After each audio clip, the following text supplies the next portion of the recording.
Feedback. Feedback. Hi, this is Theo Broughton, And I am Thabiti Mpinga, inviting you to join us each Monday at 9 a.m. for Feedback.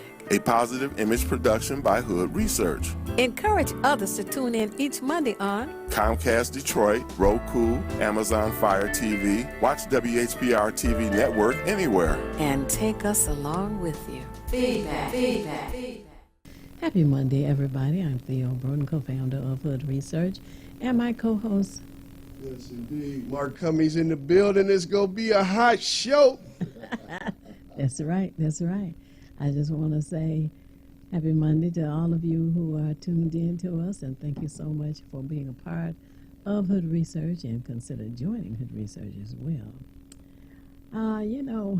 The convention that was had, the Democratic convention, is actually, in my opinion, the only convention that was held, and it was fantastic. At the fourth day of the convention, Al Sharpton was a guest speaker, and he came on and he said, we're a 501c3 and we cannot endorse candidates, but then he went on to tell you about 45 and all of the stupid things he did, all of the illegal things and all the criminal things. And after he finished that, he went on to talk about Kamala Harris and all of the positive things one should remember about Kamala Harris. Well, we have a candidate this morning who is running for the Detroit School Board, and we don't endorse, but we want you to know all of the good things that this guest has been doing. And he's here in the name of Victor Gibson. Thank you so much for joining us this morning. Well, thanks for having me, Ms. Theo Broughton. Tell us, who is Victor Gibson? Well, Victor Gibson is just, I categorize my life as a foot soldier, always working to advance any cause that affects our people. And basically what that has led me through my path, like if you heard Kamala Harris' presentation, her path to where she is, well, mine was similar to that path. Started off as a supporter of children in special ed and volunteering schools. I transitioned from that to a foster care worker, working with family reunification, getting children out of foster care, because we always believed the concept that the child is best reared at home. So I was good at that. I ended up transitioning that to Eloise. I was an adolescent worker at Eloise Clinic, for those of you who remember excuse me. I was thinking of my uncle. No, Lafayette Clinic. I was there. And working with adolescent unit there, and again, trying to help our children overcome some of the obstacles they're having. And while I was at Lafayette Clinic, and I was there when the day it closed, a great mentor I had met early in my past, Dr. Clifford Dean Watson, who I hold most in esteem. He called me over and said, Gibson, I need you to, we're doing this African Center Schools, Max is about to come online, I need you. I said, well, Doc, I'm working at Lafayette Clinic here. He says, well, just give him 2 weeks notice. I need you over here. You know, it's not like I had a choice. So and that was the beginning of me coming into the educational system. Wow. My mom was a teacher. She had been asking me to, telling me maybe I should go into education, but I'm saying, Mom, they don't teach the curriculum that I would accept myself, so how can I turn around and give it to the children? How can I be committed enough to give it to the children? So, but when the African Center curriculum came online, I was all in. And I stayed there for 23 years. I finally had to kind of evacuate, that's what I call it, the system, because, of course, you all know we had a big fight with emergency managers, and their intent was to destroy everything we had built and implement a whole new curriculum, a whole new system, something that would dummy us down, and as a Trump-like move, taking us backwards in our thinking, in our educational system, and our strategies for educating African-American children, or children of minority, or children of color. So that kind of, I took it as long as I could, but then I come to the realization that very difficult to be a farmer and a warrior on the same plantation. Okay, I can't fight while I'm in the system. Yeah. And so if you fire, you lose all your seniority, you lose all your benefits, you lose your pension. Right. So I said, no, I'm not going out like Willie Lump, you know, trying to play Russian roulette with an automatic. You just get on out of there. So that's what made me, you know, transition away. But I would always go back. Malcolm X knew that they were my family, even when we combined with Paul Robeson. They knew that was my family, so I would always go back. But there was a certain freedom being able to go back and not have somebody over your shoulder demanding, pushing, you know, just trying to steer you in the wrong direction. Has the law changed, Mark, Victor, either of you know this? At one time, the law was that, no, maybe that has to do with the union people. If a person goes on strike, they cannot be fired. Is that still true? Well, the complication, excuse me, is not necessarily still true, because as you know, the right to work came into play. Right. And so that law kind of circumvented anything. In fact, even when they kind of semi-appealed that law, the right to work, in private areas, so that way the union can, you know, they can actually have their union fully strong. But in the public area, like the schools, there's still certain stipulations that are still impacted by the right to work law in the public sector. So unions are not as strong as they could be because that law is still partially in effect. Oh, okay. I hear from friends that I know who are teachers, and one currently in the system is saying that there is a reading process or program that's used, but it's ineffective.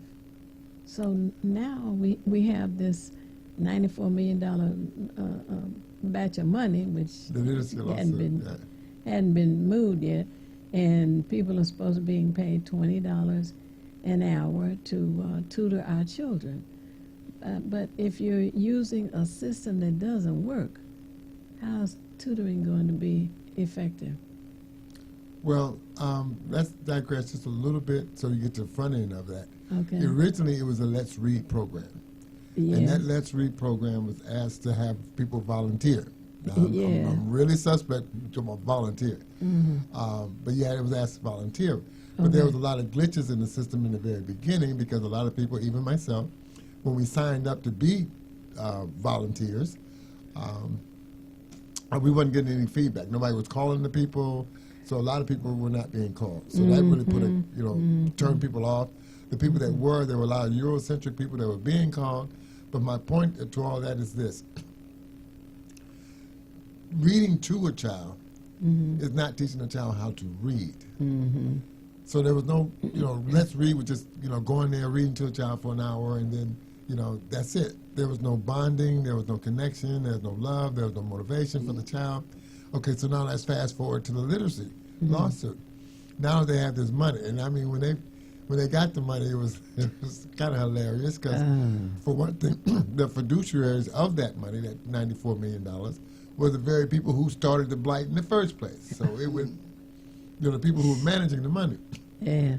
So now, and they did a listening project. A certain group did a lot of listening projects to see how they were going to spend this money. And so now it came down to, I think the final result is to pay people to come and tutor the students.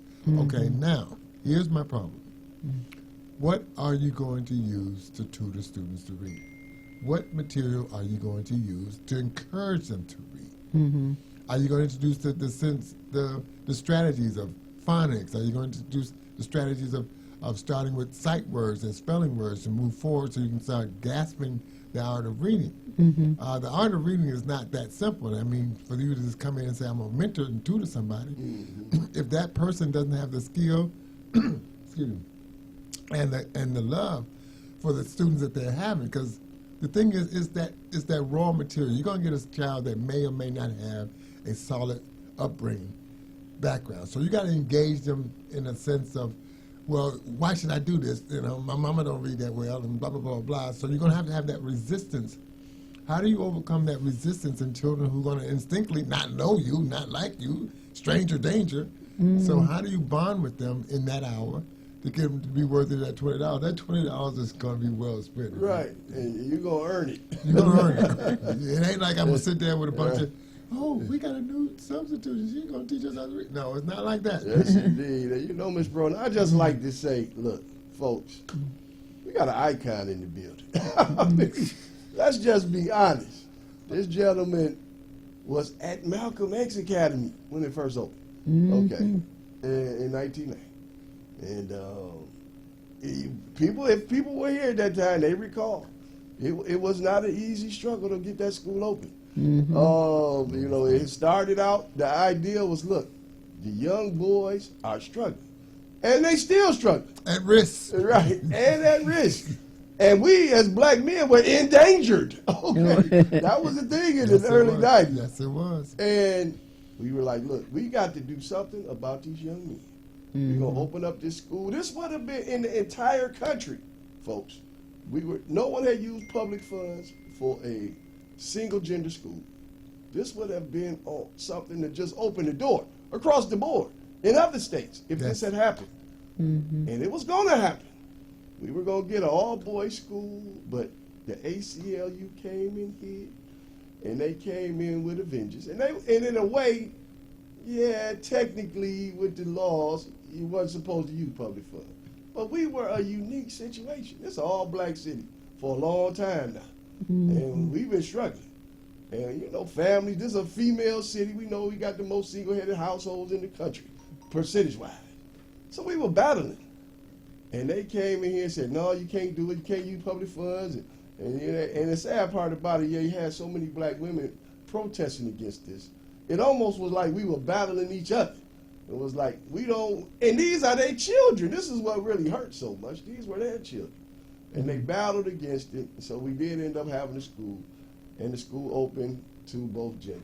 Now, just tell us, Brother Victor Gibson, what was it like that first year? Oh, you heard the expression, building the airplane while you're trying to fly it? That's what it was like. Oh, wow. And let me throw that.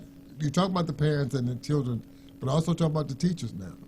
Just because you got black skin, that don't know you black. You know your blackness. Understood. So that piece had to be put into place, normative training. We had a lot of experts from across the country to come in and teach us how to teach it. So that first year, we were literally building the plane as we were flying it. To go back to that one little point you were making about the maleness of it, since we could not have all male schools, we did the next best thing. We had all male and female classrooms. Oh, okay. I didn't know that. Oh, That's yes. good. Yeah, that's how we kind of, Got manipulated around that. it good. So, and then we had students, we had enough male, this was the really unique part of it. We had enough black males teachers. Because of all the teachers, black men are especially in the lower grades. Right. See, that K through 6 era, when we started K through 6, K through 5, that's when that nurturing comes in. That's when that bonding comes in. That's when black boys started looking at father figures to figure out how a man does. Right. And that's why the significance of having a male around early is important, because children will emulate the power structure. If the power structure is only the female, then they're going to, male and females, boys and girls, are going to emulate that structure. So we were able to kind of get around that in the beginning. We didn't have a school of our own. We had Woodward. We shared the school with Woodward. So that early part was really it was kind of traumatic, because even though they let us have the school, they let you say, okay, you can have the picnic, they didn't supply the food. Okay. So, yeah, we're gonna let you. People were still hungry. People were still hungry. People were still wondering what was for dinner. So in other words, what was going to be the curriculum going to look like? We didn't have the curriculum. We had the Portland-based essays. It was going to be the groundwork for creating the curriculum in science, math, English, language arts, reading, all that. But that took a while, and some teachers were kind of disenchanted. Veteran teachers were like, well, where's the Bible? Where's the school, what they call the teacher manual? Okay. And there were no teacher manuals back then. So you really had to kind of get the materials, get a book like They Came Before Columbus, read it yourself, pull out the significant things that you can use to teach your child on grade level. Okay, now if you're in 7th grade, you can really kind of, Right. put the words out in the vocabulary and all that. But if you're down there in the 1st or 2nd grade, right. they can't. You got to teach what a boat is. Exactly. Exactly. Okay, and which way is north, which way is east. You got to teach them the cardinal points. So, but I would like to say, even during after that initial year or two, I really applaud the staff because we supported each other. Back when some of us were literally crying, Right, right.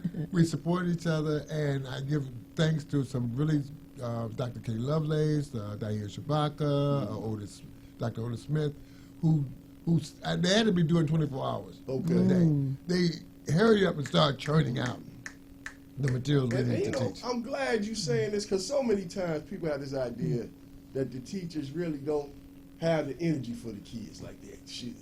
So they like, the teachers just want a paycheck and all this other stuff. But that's so not the case. No, and not to say all teachers are this one big honeybee beehive kind of mentality. Yes, there are some teachers who they're not nurturers. Mm-hmm. The thing about a teacher is you have to have some compassion for who you're working with.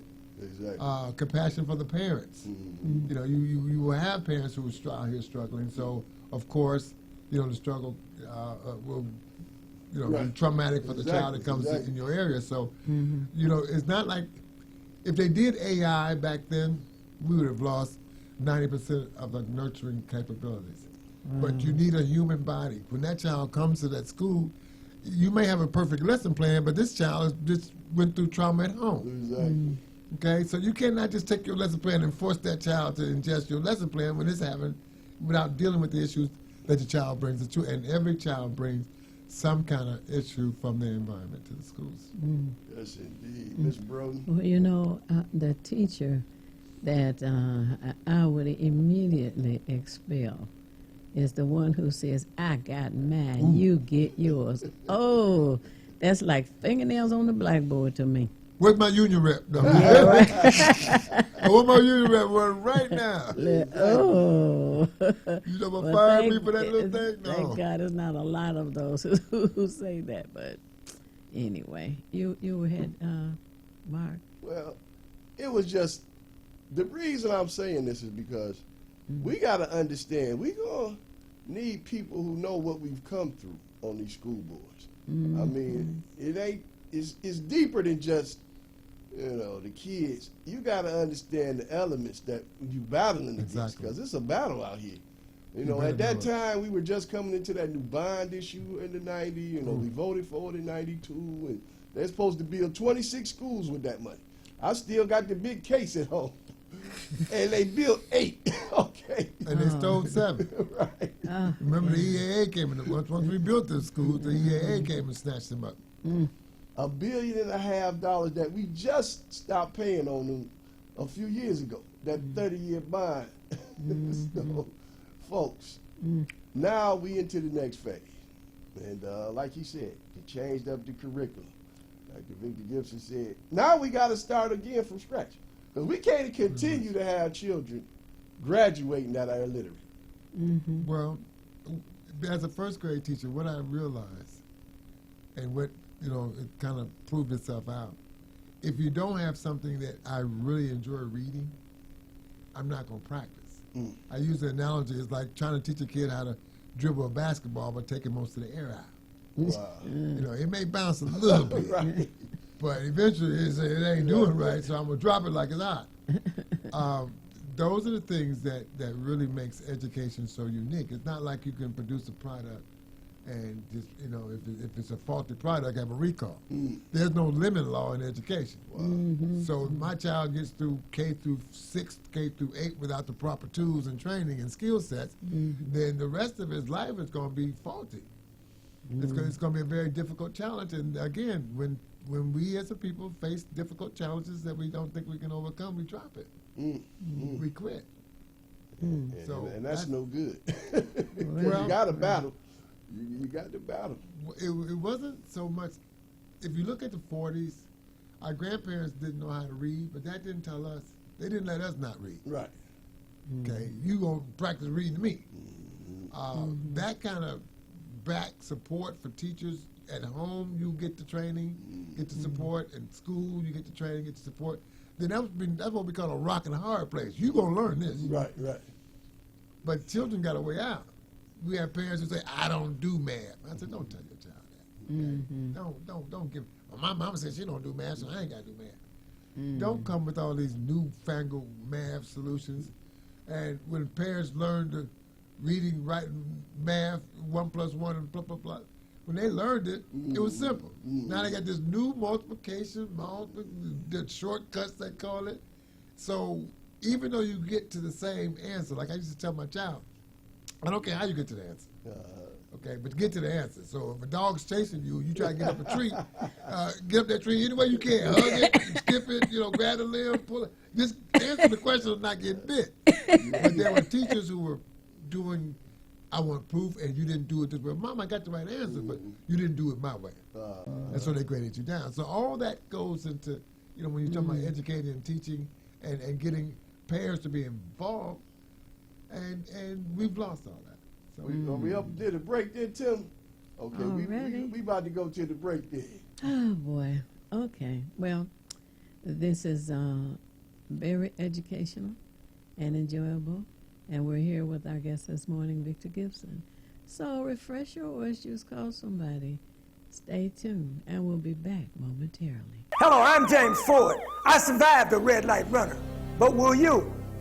Michigan has had 1,123 auto accident deaths a year.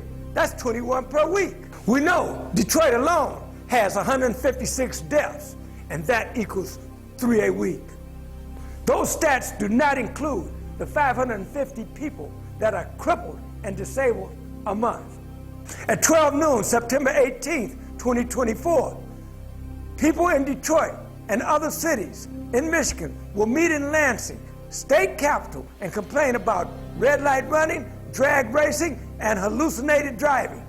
Yes, bring your lawn chairs. September 18th, Detroit and all Michigan cities will ask legislatures to enforce and enact laws that will stop drag racing and red light running and hallucinated driving.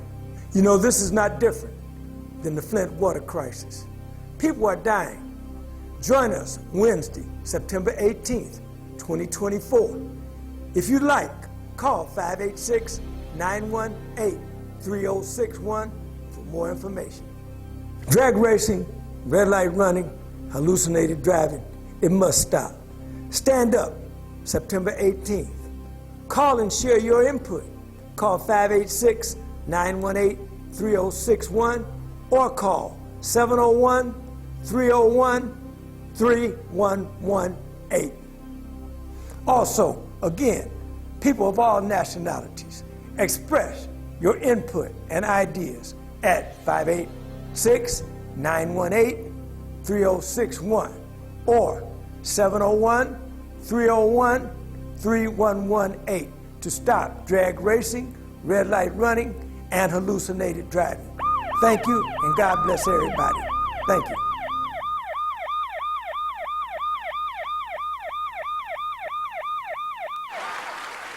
It's the These Nuts Show with your host, Butter and friends. Butter here, magician escape artist, practicing for my show tonight. Come on in, have a seat. Everybody settle, Butter, you're on in 5, 4, 3, 2. In a few seconds, you gotta be enough to get out of this one. Twist a little turn, ta-da! It's showtime! It's your old friend Butter here. I may be a nut, but I know to wear my mask. Please welcome my first guest tonight, fitness guru, Wally Wallman. Wally Wallman here to tell you to wash your hands with soap and water for 20 seconds so you will stay healthy and strong like me. Almond Cruz here, sliding in with the news. Distance is what we must do to stay away from the chew and other germs in the air that might be trying to get on you. Social distancing is a wonderful way to see friends. As long as you're 6 feet apart, you win. Hey there, friends. I wouldn't miss this for the world. It's me, Pumpkin Spice, your healthy girl. Remember, it's important to use your kind hearts and follow the signs to stay healthy and safe at all times. Chica Chiminsky here to say, don't forget the little ones that need you to lead the way. That's how we remember to wash our hands, mask, and social distance today. Morgan Raisin. Yes, it's me, here to sing about health and safety. We are all here to help get a message out to your grapevine, teaching healthy choices to stay safe all the time. Don't let these guys drive you nuts. Put your mask on first. They'll let you be. And it keeps me safe from the... Chew! That's trying to get on me. Butter me up. She's right, you know. Thank you, Hallie Cranberry, for joining the show. Let's all be nuts about our health. Social distancing, wash your hands frequently, use hand sanitizer, and wear a mask. Practice what we learned to stay away from the germs. We're all in this together. Coming soon, the many adventures of these nuts in a theater near you. Feedback. Feedback. Hi, this is Theo Broughton, And I am Thabiti Mpinga, inviting you to join us each Monday at 9 a.m. for feedback. a positive image production by Hood Research. Encourage others to tune in each Monday on Comcast Detroit, Roku, Amazon Fire TV. Watch WHPR TV Network anywhere. and take us along with you. Feedback. And remember, you can always take us along with you. And you can go to YouTube to watch former shows as well. We're here this morning with our guest, Victor Gibson, and we were discussing some of the points about the public school system and what was really good about it. And it just seems that each time our community has a positive working solution, there's someone trying to tear it down. And Victor Gibson, my co-host, was asking about the process of being a board member.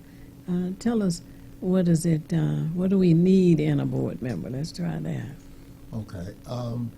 You need a human being that loves children and understands how it is to nurture and to build a system around that will help elevate children. And by saying that, that's kind of esoterical, theoretical kind of approaches, but to be downright with it, it helps if the person, if you're going to be on the board, that you know what a school system looks like, how it works from the inside out. Mm-hmm. To have you come in from, and you've never been a part of the school system in any capacity, then it means you have to learn a lot of the theoreticalness of design for what a school is, and that makes it kind of difficult. It helps to have a person who's going to be on the board who has worked in all aspects of education, whether it's administration, whether it's students, whether it's with teaching, whether it's with, if nothing else, volunteering to help parents support their children. I mean, there's a lot going on. This is not like a factory. It's not like a regular, when you're talking about Board of Education, you're not dealing with products and tools and those kind of things. Yes, widgets, yeah. Coswell Springs and stuff like that. But you're looking at dealing with human beings. So there's a certain social work aspect that comes in. There's a certain humility that must be there in order to be effective. So, I mean, I can't say exactly everything that makes a human being, but that's basically what you need. You need someone who knows how to listen, problem solve to make the greater good, not problem solve just to make the problem go away.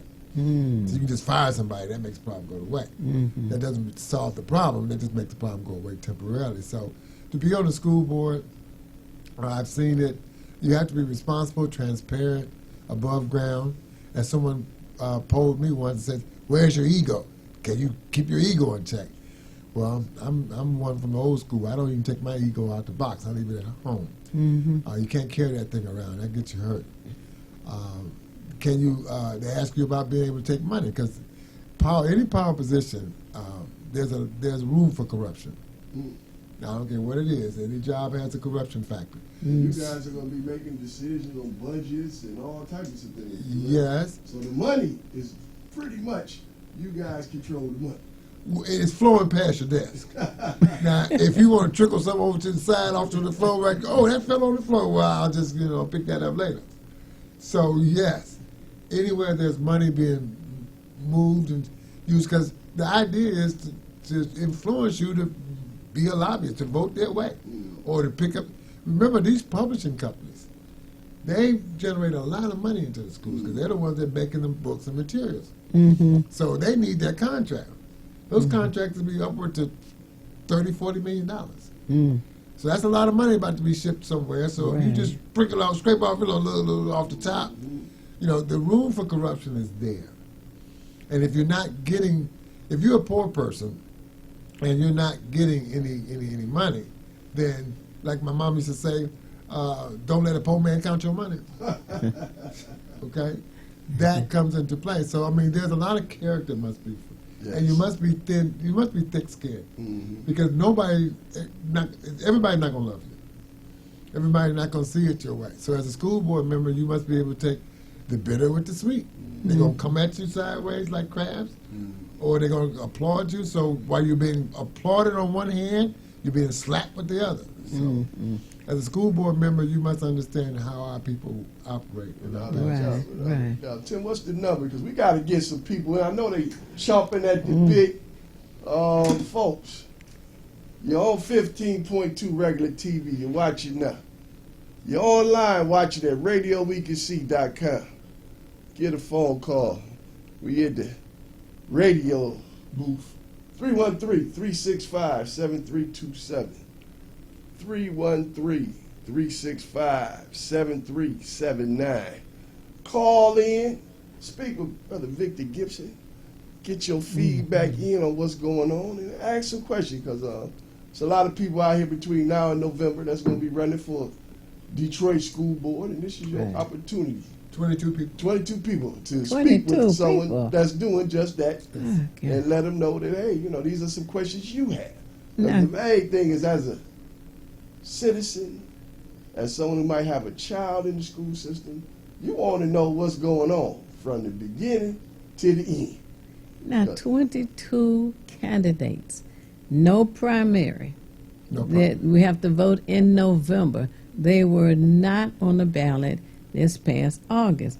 22 people for how many seats? 3 seats running. Actually, there are 3 seats. One incumbent of those 3 seats is coming back. So with not counting the incumbent that's trying to get back, you have 2 seats. And 2 vacancies? Yes. Okay. 2 vacancies. So there will be at least 2 new faces on the board. 3 seats, 22 people, and no primary. I wonder who did that. Anyway, I know that it has happened over time, but when you have that many candidates running, there should be a primary. Anyway, in the meantime, the board selects the superintendent.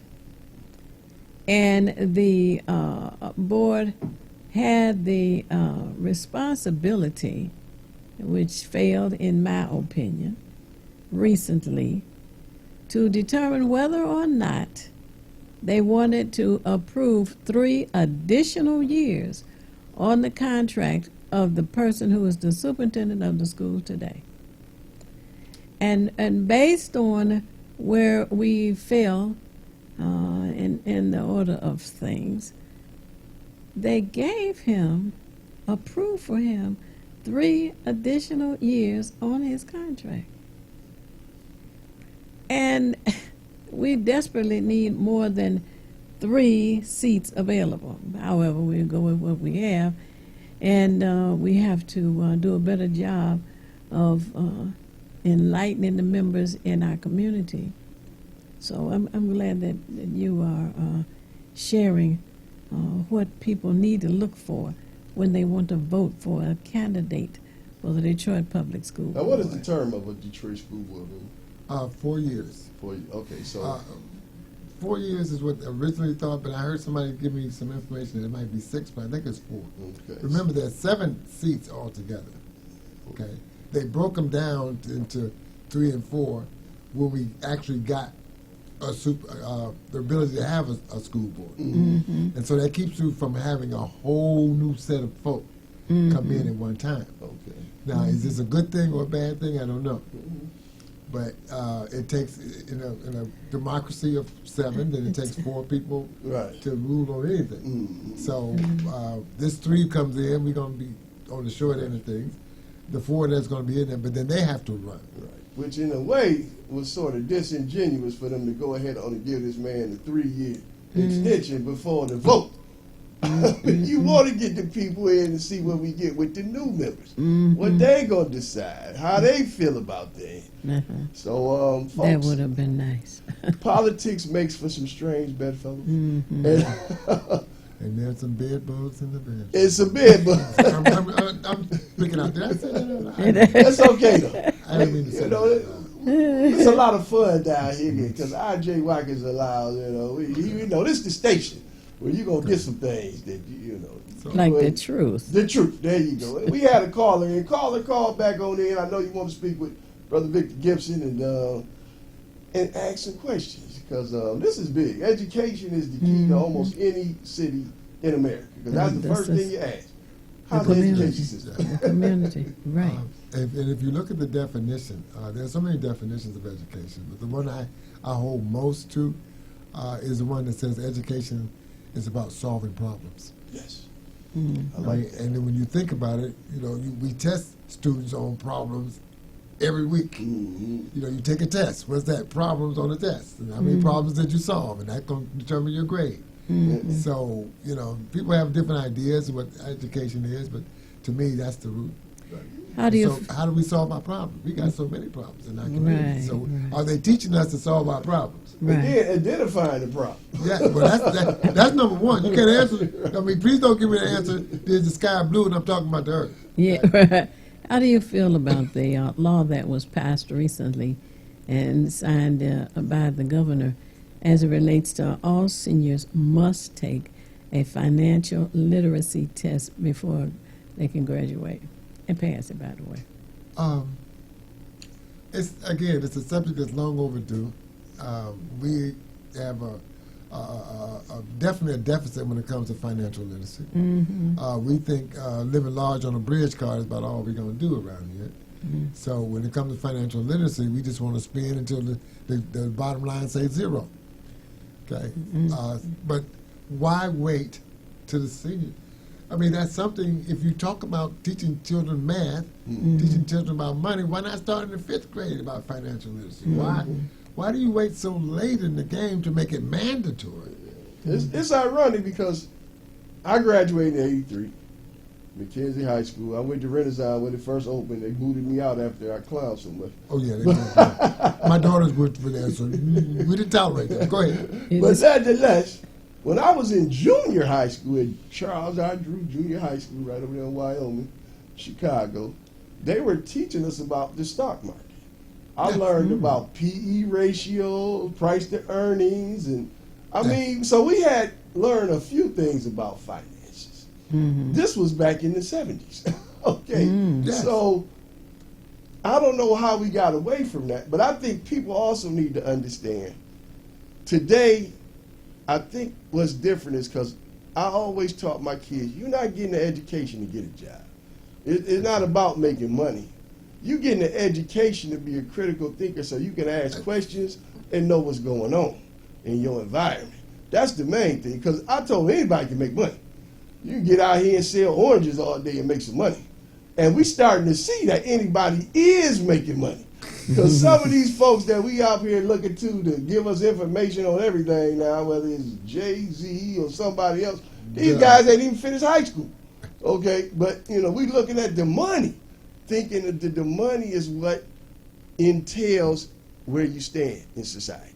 It's not your intellect anymore. So we got to get back to getting the kids to understand. You ain't trying to get an education just to make money. You're trying to get an education because you want to be a critical thinker.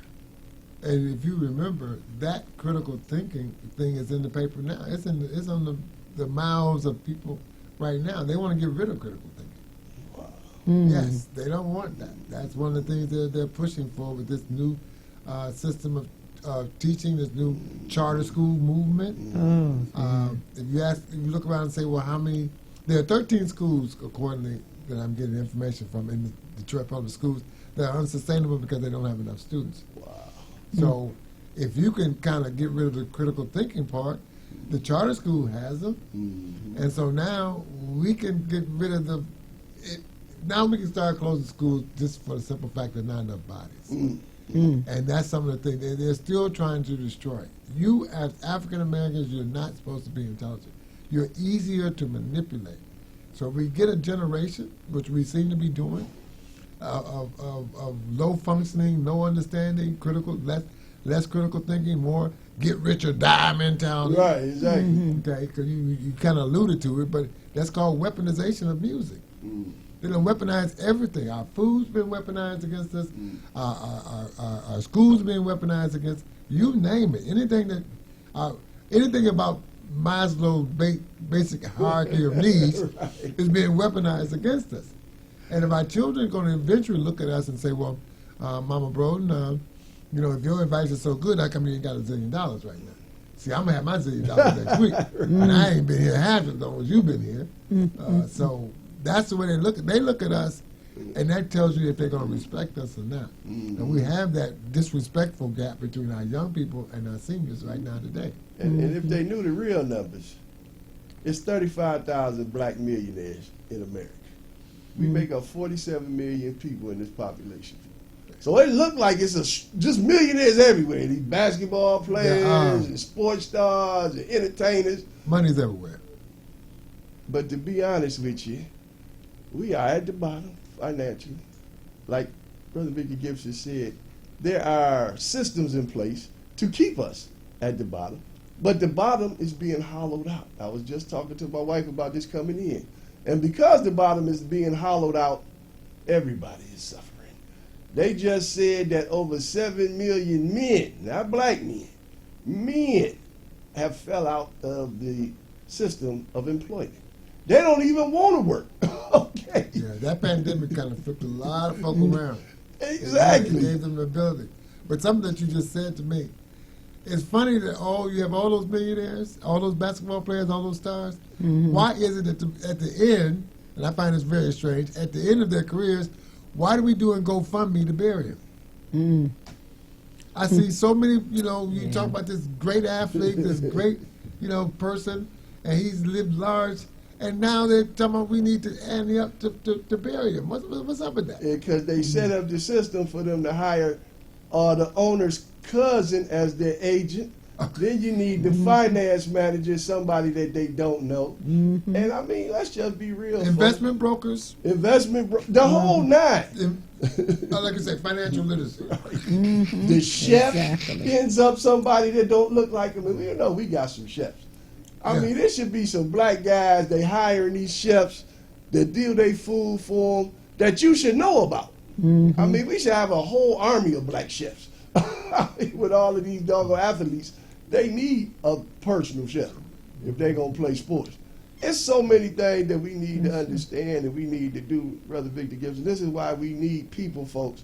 You're going to need to know who's going to be over here in these school boards across the country. But right here in Detroit, we need people that really care, not just about the children, but about their people. This is a battle that we in. It's crazy out here. They said, what did they say? They said the democracy is on the ballot in November.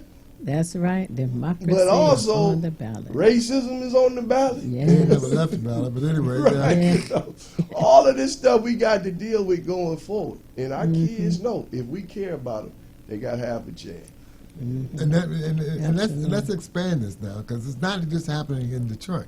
Oh, yeah, definitely not. I'm with a group, Journey for Justice, and we have 33. We just left a convention the same time they're doing the DNC. So I was in Chicago last weekend too, for Equity or Else movement. But sustainable schools, they're desecrating every urban. I'm going to emphasize that urban school system in the nation. Wow. So everything that you see happening in Detroit, it's happening. In fact, Louisiana done lost their whole public school system, period. Their whole system has been killed. Well, I know they made all the charter schools in New Orleans, so the whole state now the whole city, the whole state of New Orleans. I don't know if it's the whole, but it's anywhere. New Orleans, we all Louisiana. Yeah. The city of New Orleans. The city of New Orleans has all after the hurricane, they just came in and got rid of public. And they just got rid of public school, and they're doing it all over. So, and that's another thing for the unions. You think of the national unions, MEA, AFT.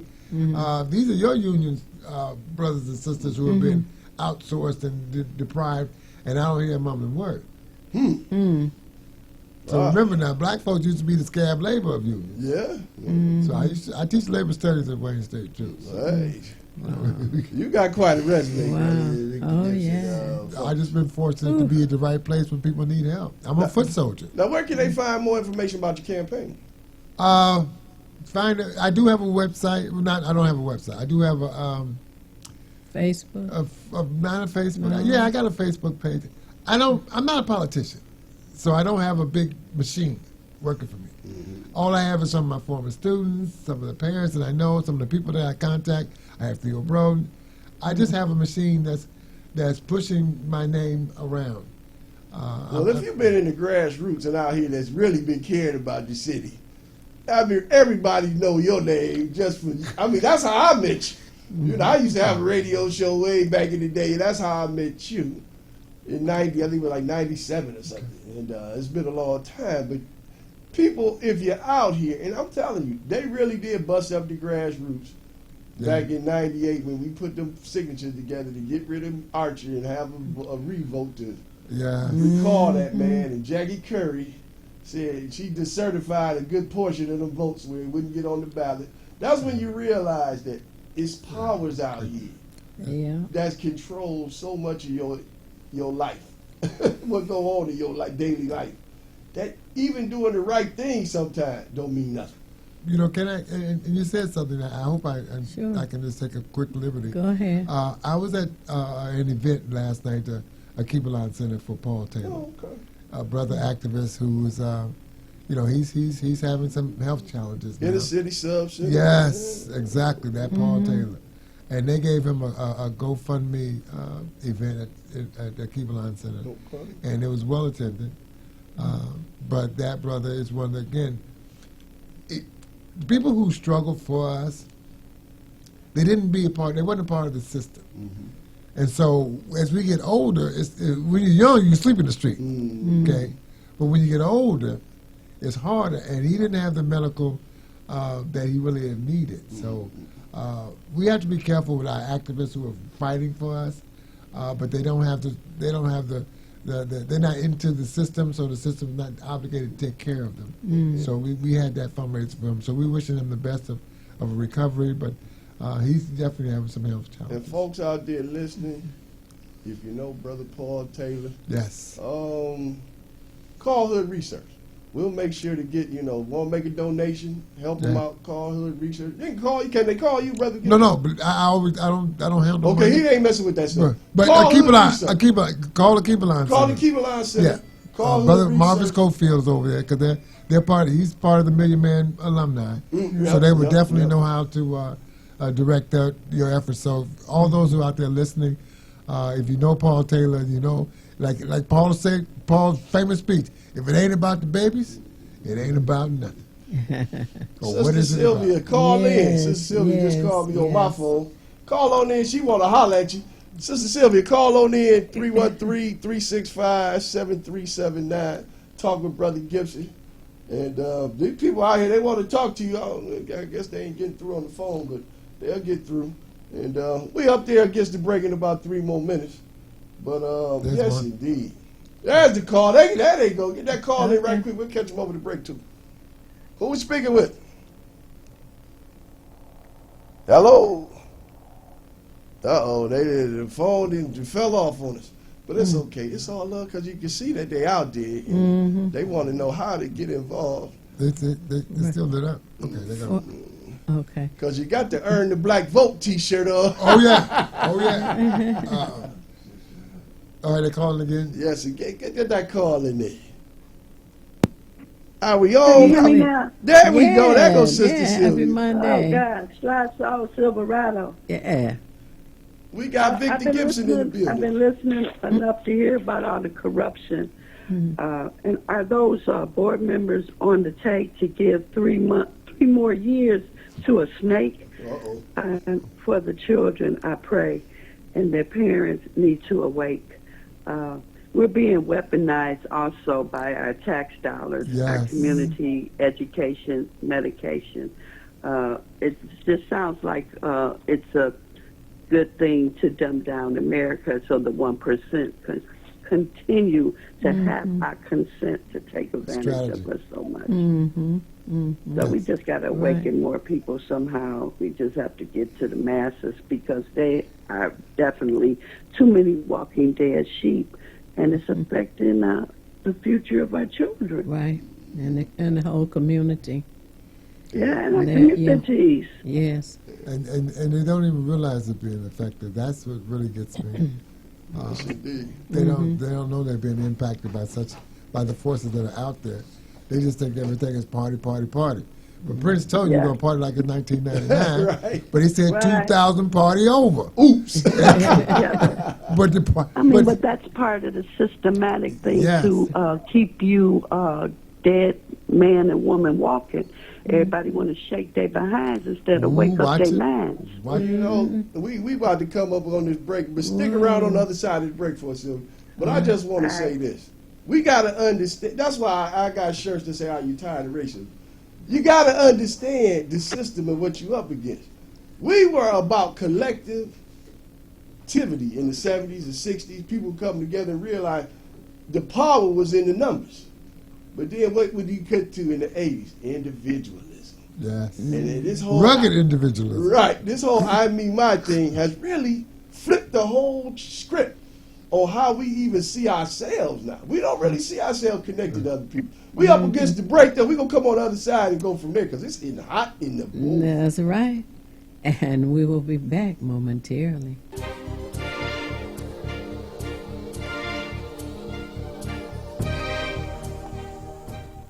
I'm James Ford, founder of the Obama Weekend, and a partner of the Hood Research Team, composed of the knowledgeable Theo Broughton, the super analyst Henry, and the colorful Al Martin. This team discusses politics, seen and not seen, at the national, state, and local level. But to enhance the goals of this team, join or donate to Hood Research by visiting Twitter or Facebook, or visit hoodresearch.org, or call 248-234-2371. You can also join Hood Research on Phonecast every Saturday at 2 p.m. Eastern Standard Time by calling 978-990-5000, access code 338729. Thank you very much.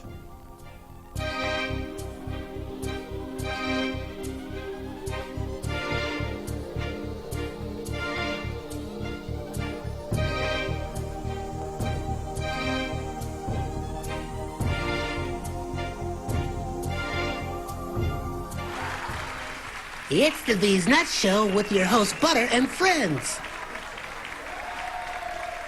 Butter here, magician escape artist, practicing for my show tonight. Come on in, have a seat. All right, everybody settle. Butter, you're on in 5, 4, 3, 2. In a few seconds, there gotta be enough to get out of this one. Twist a little turn, ta-da! It's showtime. It's your old friend Butter here. I may be a nut, but I know to wear my mask. Please welcome my first guest tonight, fitness guru, Wally Warmer. Wally Warmer here to tell you to wash your hands with soap and water for 20 seconds so you will stay healthy and strong like me. Almond Cruz here, sliding in with the news. Just this is what we must do to stay away from the chew and other germs in the air that might be trying to get on you. Social distancing is a wonderful way to see friends. As long as you're 6 feet apart, you win. Hey there, friends. I wouldn't miss this for the world. It's me, Pumpkin Spice, your healthy girl. Remember, it's important to use your kind hearts and follow the signs to stay healthy and safe at all times. Chica Chiminsky here to say, don't forget the little ones that need you to lead the way. That's how we remember to wash our hands, mask, and social distance today. Morgan Raisin. Yes, it's me, here to sing about health and safety. We are all here to help get a message out to your grapevine, teaching healthy choices to stay safe all the time. Don't let these guys drive you nuts. Put your mask on first, they'll let you be. And it keeps me safe from the... Jim! That's trying to get on me. Butter me up. She's right, you know. Thank you, Hallie Cranberry, for joining the show. Let's all be nuts about our health. Social distancing, wash your hands frequently, use hand sanitizer, and wear a mask. Practice what we learned to stay away from the germs. We're all in this together. Coming soon, the many adventures of these nuts in a theater near you.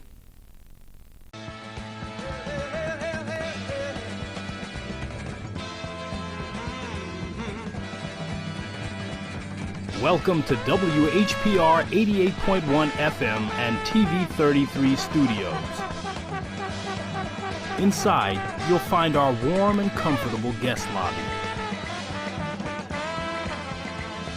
For our corporate radio and television meetings, this is our executive boardroom. And for our radio shows, here's our newly renovated radio station, WHPR 88.1 FM. Broadcasting from Detroit, Highland Park, Michigan, where we welcome you to have your own radio show. Just call us at 313-868-6612. Block time is available. We're a versatile station, streaming on the World Wide Web from our radio station at www.fm881whpr.com. Walk with me down the hall to Studio B, where we broadcast live and tape our talk shows on UHF TV 33. Here's our main control room for TV 33. We also have a fully operational kitchen for luncheons and meetings. This is our brand new Virgin Islands studio, boasting live audio and video capabilities. Broadcasting live in the Virgin Islands over WVIE and streaming over the internet at RadioWeCanSee.com. We can be seen and heard around the globe.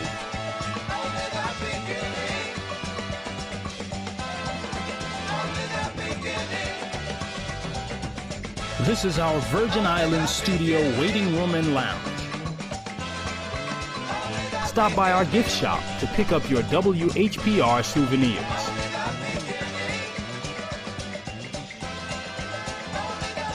Our viewing room provides a comfortable space for viewing and production meetings.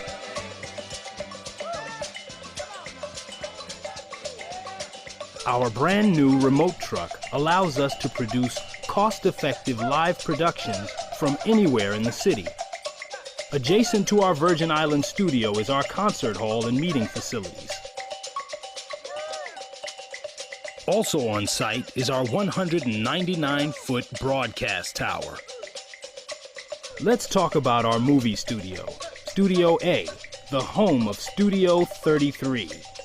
It's designed for video shoots, photography sessions, plays, receptions, rehearsals, and concerts. The facilities boast a 35-foot ceiling, a 15-foot garage door, and Studio A is 4,000 square feet in size, with 2 endless cyc walls, 3 portable screens, including a green screen. Located at 166 Victor Street in Highland Park, we have gated and well-lit private parking also on the premises. For anyone interested in any of our many amenities, give us a call at 313-868-6612. That's 313-868-6612. Or email us at rjwatkinstv33@live.com. Henry Tyler, Vice President. R.J. Watkins, CEO. WGPR Detroit HD2. You're watching WHPS, Highland Park, Detroit.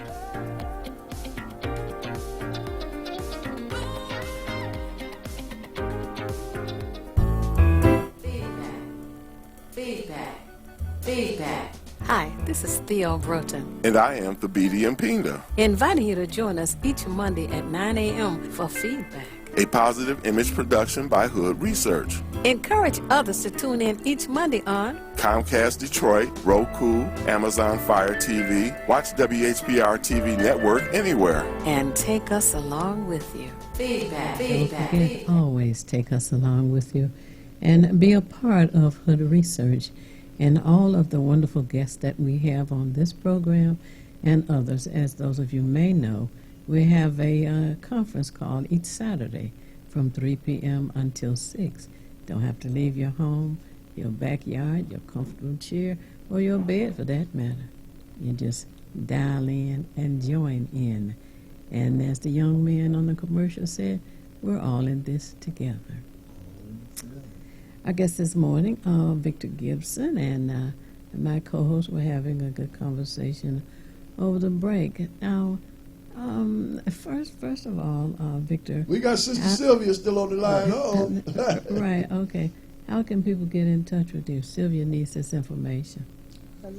Okay. You can get in touch with me through email, and that's Victor B as in boy, Victor B Gibson at yahoo.com. You can also call me, 313-685-1063. Again. That's again, the number is 313-685-1063, or email me at victorbgibson at yahoo.com. Okay. All right. Sylvia, did you have a question? Oh, I just wanted to say that Claude Anderson had told us a long time ago that we're being left behind. And another thing, I believe it was Claude Anderson and Cornel West that said that the immigrants, even the illegal ones, are coming in through that border.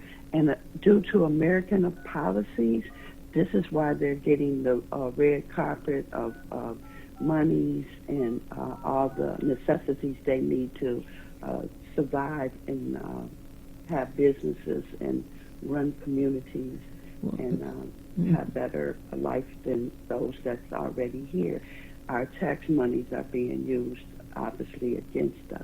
Well, you know, Sylvia, even though much of that may be true, we also have a governor who seems to be luring people from Europe into this state, not the United States, Michigan of the United States.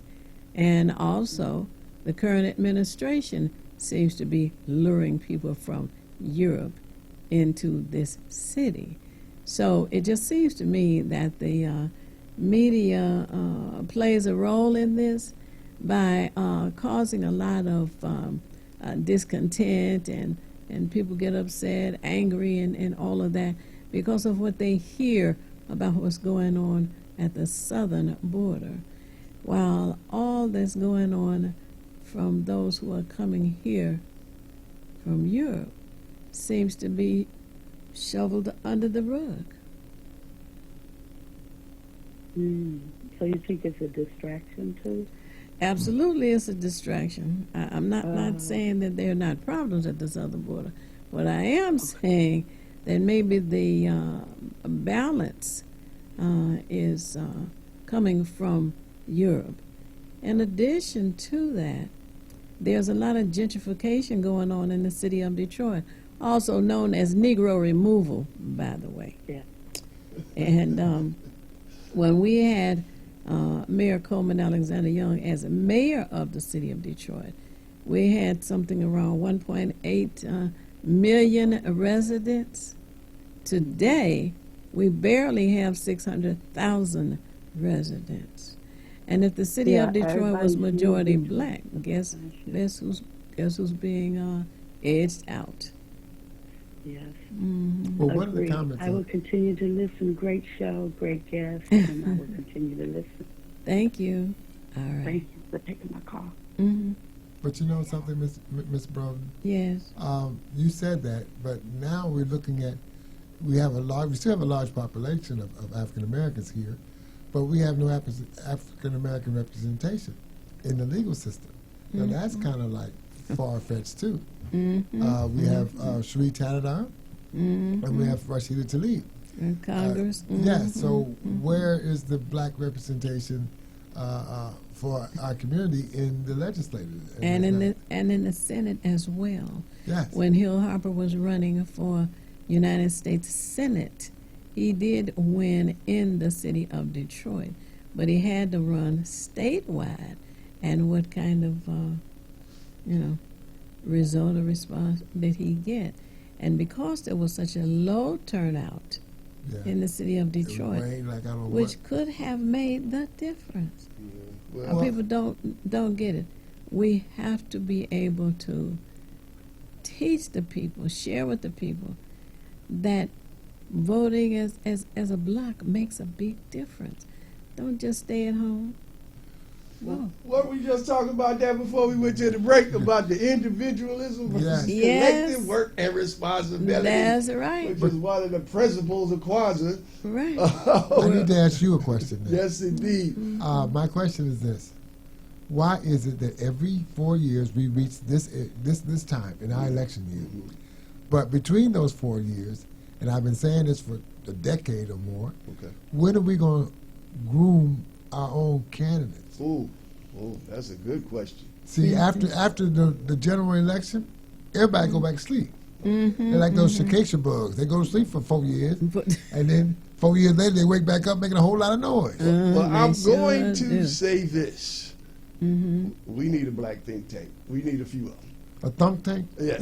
Because we know who grooms these politicians, and it's the think tanks. And the think tanks are funded by the big boys, the big billionaires and things. So you have a Heritage Foundation, and you have the ALEC, and the Leon Bros and all the rest. They create policy. These are the think tanks create the policy that these guys run on. So they become what? They just become figureheads for the think tanks.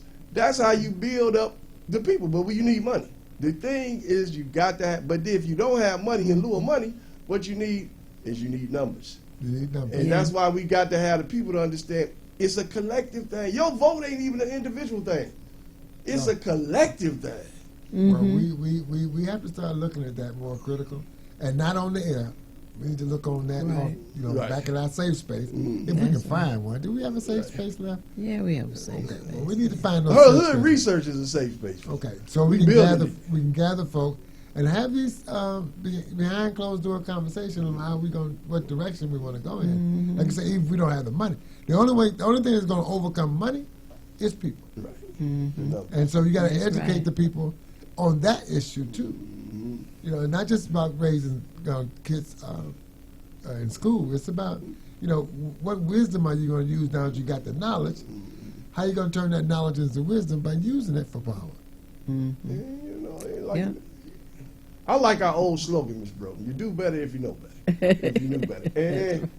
And the thing about it is, the biggest tool racism has is division. And once you divide people, what do they say? Then you can conquer. Yeah. Easy peasy. Easy peasy. I wrote an article way back that got published in the Merv magazine in '95, and my main man, Marion Barry, was on the cover of that one, by the way, called Women, Politics, and Easy Prey. And I was saying they was using the sisters to, attack the brothers. And that's how we end up doing a Million Man March. Because we were saying to the sisters, look, we understand we ain't been what you want. We going to be better, but we got to bring this family together. And unfortunately, as far as I was concerned, Brother Gibson, that should have been the last march we ever had. Because we were going to move after that. But instead of the sisters saying, let's come together, they had their own march. We going to have a women's march for empowerment. And, we had Sister LaShonda Bartell. She was running here in Michigan. Down. I had her on my show when I was on the other end. And what you realize is they've separated the black man from the black woman so good now. You can't even get a lot of these sisters to vote for brothers. that's running for office. When I ran for the state rep, a lot of sisters were saying, I just can't vote for a brother. And we know that's how we ended up with a Dugan. Because the sisters were like, Kwame it really made me so angry, I'm not going to vote for Benny Napoleon. So what we got to fix these issues of division. Oh, and don't forget the Million Family March. Yes. Oh, yes. Okay, so I'm hoping that, maybe the brothers got a million brothers, got with a million sisters, and created a million families. We need to do that. So maybe we can bring that kind of brings us all back into one big knot, right? Yes. Yeah. That's important. Well. And I just want to say real quick, Ms. Brown, June Jackson, want to say thank you. If y'all did listening, call in. I got you booked for you. She came out to the function. We had Sister Dr. Valanda Anderson on Future Foodies, Foundation for Future Foodies. They had an event, and a couple of people came out that were listening to the show. So people understand. People out there listening to this show. And they showed up, and Miss June Jackson joined Hood Research right on the spot. I got a package for her. I got her book, the Black Business book, her gift. And I told her I wanted her to come down to the station today. But if you're out there listening, give me a call, 313-510-1250, and I will get that package to you, Miss June Jackson. Mm-hmm. And thank you, Miss June Jackson, for joining Hood Research. Indeed. Yeah. Can we get one more message in before we get out of here? Oh, no, we got 15 minutes. Oh, okay. This is the first day of school. Yes. I want to get that in there now. Right, right. This is like, for me, it's early. It's truly early. That's right. I'm one of those Labor Day babies. So I don't go to school till after Labor Day. But it's funny how they try to squeeze us and start early after they made us stay in so late. Because most of the schools are out in May. A lot of the southern schools especially. They get out mid-May. I didn't know that. Yeah, they get out in mid-May and that's they for go back. harvest, isn't it? Well, you said southern schools for harvest. No, they were. I don't know what they were harvesting, but in mid-May they was out there hanging out. But it could have been back in the day, of course. Right. But they went back in like mid-August. Okay, that's when they went back. Okay. So now they've been trying to push this cycle on us for the longest to go back before Labor Day. Now parents have been saying, I'm traditional. Right. In fact, my check don't come to the first of the month, to the 1st of September. So I ain't had no clothes to get them in. So I'm like, mine are not going. We gonna still be down south having good fun with our people on vacation until after Labor, because that was the tradition. And right. So I'm just curious how many students actually showed up. Today. That's a good point. I know the teachers had to go back because they're in a hostage situation. They got to come back. Well, I like the idea of year-round school. Excuse me, I almost choked on my gum. Okay, I have always thought that was a better idea. Now, why is that, Ms. Brewer? Why do you like that idea? Well, many times I hear instructors say that when the students get out and come back in after Labor Day, they have to spend, 6 weeks going over what was learned before June? Oh, the lapse, and the summer lapse. It's a myth, by the way. Yeah, but okay. But if they continue going to school year-round, I think they would get better acclimated to what they're looking forward to as an adult. When you get out of high school, you don't have all of that stuff done for you, et cetera, et cetera. Some parents are saying, well, you're 18, you're out of school, hey, you got to get a job, or you got to move from here, or you got to do this or that or the other. But they've not learned the financial literacy. They have not learned what it is like to be in a community, in a neighborhood. Do you know your neighbors? Do you work on things that need to be changed in your neighborhood? And as Mark was saying, all this individualism has just caused chaos. Indeed. And, Well, I'm gonna say this because I saw that face, that look on Brother Victor Gibson's face, the year-round school. I'm gonna say this: that's like working 7 days a week. You need some time off. Well, there is a push for 4 days now. You know that. Okay. Monday through Thursday, people have 3 days off, and that seems to be taking hold. Okay, but let me go back to this. See, the African school? Center schools, we did petition to go 11 months. Okay. I mean, 10 months out of the year. Okay. So we had ours extended to August. Okay. We had to fight the union to do it. They wanted to use it as a pay us under the summer school money, which is less money for teachers in the summer school if you work summer school. But because ours was a program, so we made them pay the teachers their regular salaries beyond June, all the way up until August. So we only had a month off. Okay. And we gave it that month. So there is something about that summer school lapse. But, you know, if you remember, summer school used to be the time when all the smart kids went to school. No, that was the kids who didn't get good No, grades. the smart. The bad if kids. you wanted to jump, if you wanted to accelerate your program, the smart kids went to school during the summer. They skipped a grade. They got to high school quicker. Some of them did. Yeah, Some of them did. Yes, Yeah. they did. So, Yeah. but now it was like, oh, you lapsed. You didn't come. Or hey, you don't have enough hours to graduate. So now you got to come to these hot schools. Because remember, high schools were built 1940, 1950. There's no air conditioning, and if you open up the windows, the bugs come in. And now you got kids screaming that there are bees in the room, and you got the bees careful. So, you know, having to year round, now everybody wants a vacation.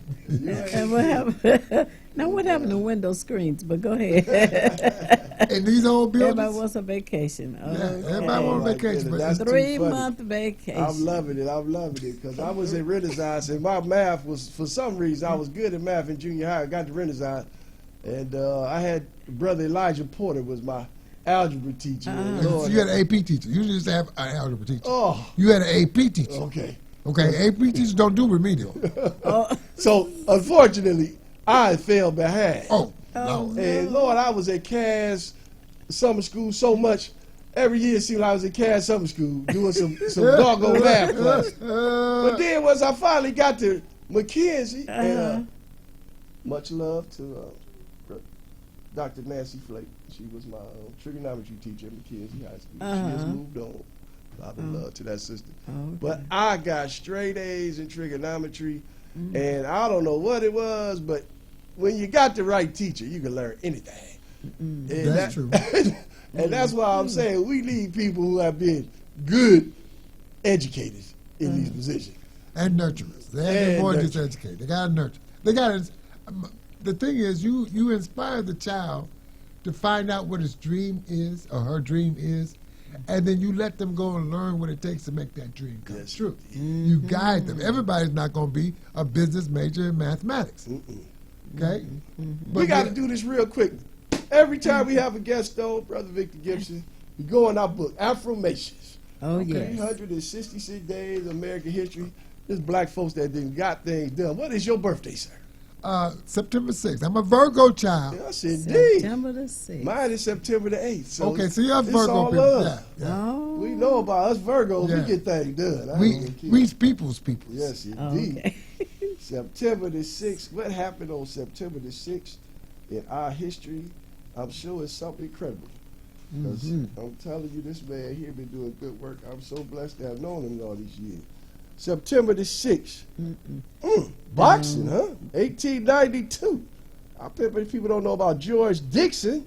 No. George Dixon defeated Jack Skelly for the featherweight boxing championship in 1892.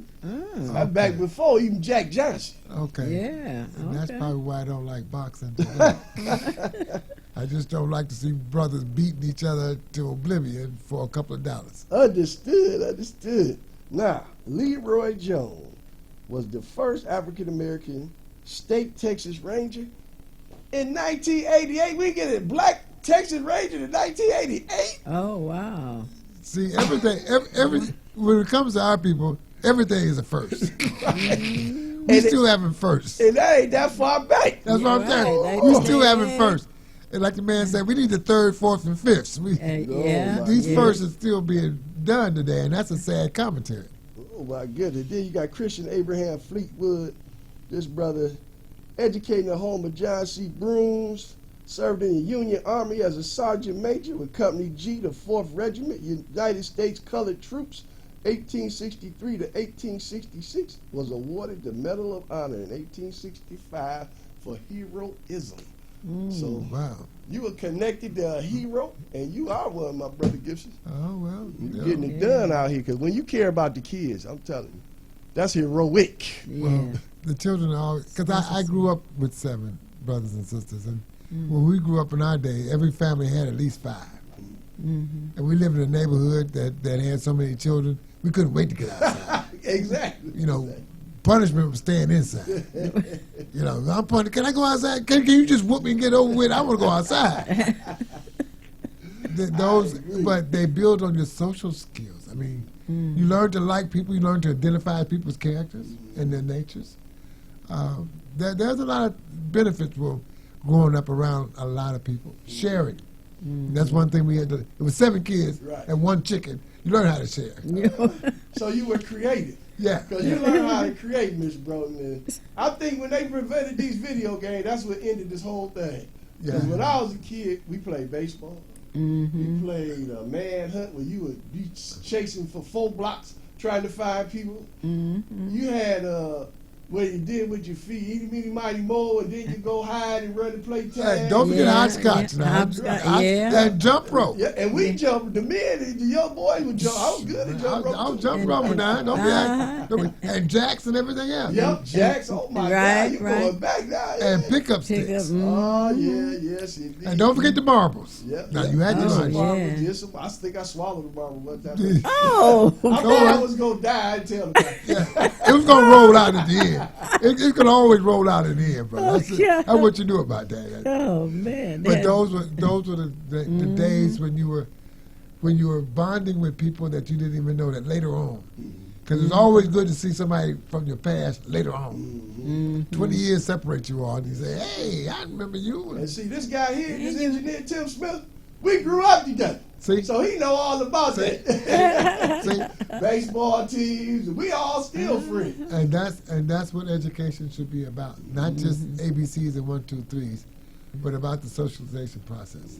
Getting to know your neighbor, getting to know yourself.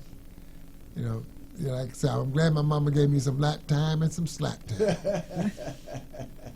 Miss Broden. Yes, sir. We got 7 minutes to go. Oh man.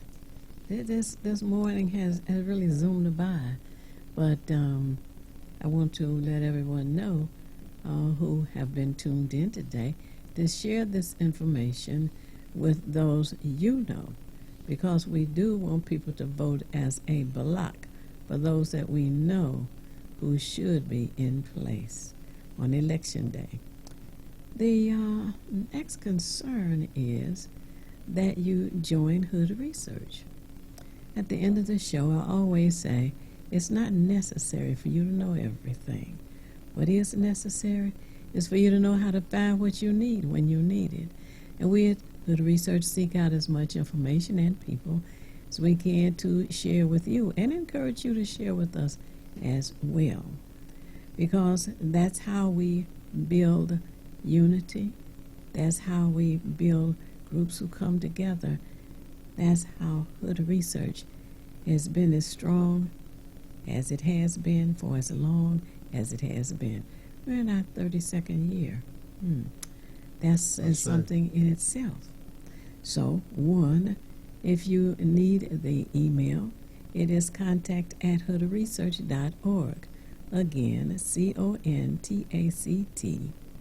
the @ HOODRESEARCH.org. Contact@hoodresearch.org. The telephone number for Hood Research is area code 248-234-2371. Again, area code 248-234-2371. And to know that when you go to YouTube, you can log on to the previous Hood Research shows, and we encourage you to do that. You can share with others and encourage them to do that as well. And know that this year's election is a very important, a very serious election. We need people on our school board who care about the children, who care about the information they impart to them, who care about building a stronger community in which we live. That's most important. The presidential election is very vital, very serious, but building the community with the young people who are being born, who are going into preschool, who are going into kindergarten, first grade, and on, need our serious attention. That means we need to elect people who are serious about teaching our young people. Indeed. Brother Victor Gibson, what you want to leave listeners and viewers with today? Well, the only thing I can say is I just want to piggyback off what Mama Broden just got to emphasize. This election is going to be critical. And yes, for our school board, yes, for our state reps, but definitely for the presidency. I think now we might have another Obama moment. If you remember when Obama came to his first presidency, the lines were all the way wrapped around the corner. I mean, people turned out in numbers that that was astounding. 53% of the people who were registered voted. Yes. Which was the highest since like the 70s. You better know it. And so we're hoping to have, I'll be encouraged if I saw at least those kind of numbers. That means it's not so much voter registration, but voter activation. There are voters out here. We need them to kind of, leave the apathy at home for a minute and show up. And it was nice to be able to sit around, because I was a precinct delegate then, so it was nice to kind of watch them and to talking to people and find out what they're doing. And so I'm praying for that. We have that kind of response in November. Oh, absolutely. And anyone who thinks they may not be able to get to their voting precinct, and some of them have been merged, and people say, well, I don't know where it is, call the clerk's office. It's 313-876-0190. 313-876-0190. You can make sure that you are registered, that no one has made any mistake and knocked your name off or what have you. Confirming that is a good thing to do, a very good thing to do. Then plan the day, or if you're going to vote absentee. 1 minute, Ms. Brooks. Let them know to send you a ballot so that you can be sure and vote in this presidential election and in this local election, because it is November that we're voting for the school board. This November, voting for the school board. So don't forget that. And join Hood Research. We're building. And as Michelle Obama said, if things are bothering you, do something. That's it. I'm going to do something real quick. Much thanks to my beautiful wife, Ms. Monica Cummings. She came on down with us this morning to show the love, and just want to say I appreciate that. And this show, of course, going to be on the Hood Research Facebook page. Going to be Mark Cummings' Facebook page. Share it with all you peoples. Thank you, Brother R.J. Watkins. We love this station. That's important that we have this vehicle to get the love out. All right. Thanks for sharing. Thanks for allowing me to be here. All right. Appreciate you guys. Feedback. Hi, this is Theo Broughton, And I am Thabiti Mpinda, inviting you to join us each Monday at 9 a.m. for Feedback. a positive image production by Hood Research. Encourage others to tune in each Monday on Comcast Detroit, Roku, Amazon Fire TV, watch WHPR TV Network anywhere. and take us along with you. Feedback.